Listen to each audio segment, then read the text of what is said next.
What is a World Heritage Site? Very good question. It's governed by a United Nations convention called the Convention on Natural and Cultural World Heritage, which was promulgated first in 1972 and has got about 185 countries that have signed up to it, including the UK government.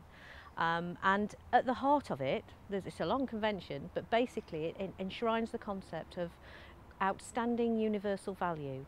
So the places that get World Heritage status either teach us something really important about how we as a human species have developed, or how the planet that we live on has evolved to support our life, and because of that they belong morally at least to the whole of humanity. They have something to offer to all of us.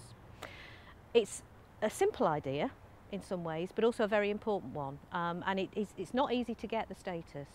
Only about 900 places around the whole world have got it so far, and that's since 1972.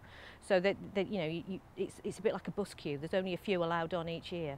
And Cornwall and West Devon's mining landscape got that status in 2006 in respect of the huge contribution made by the Cornish mining industry and the individuals working in it to the development of industrial mining technology and the transfer of that technology around the globe.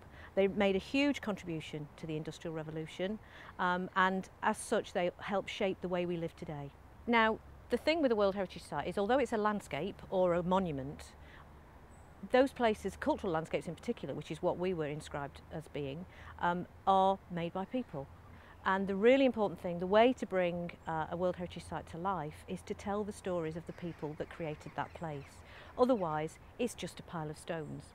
So projects like TIN, by explaining from the perspective of the communities that were working in and around the mining industry in Cornwall in the 19th century, what their way of life was like, what they were feeling, what they were thinking, their loves and hates, their trials and tribulations, it enables people today to personify or rather identify with them much more closely, and brings that story much nearer and makes it a more emotional experience. And as we know, when you engage someone's emotions, they'll remember that experience for the rest of their life, and that's what we're trying to create through working with Miracle on the TIN project.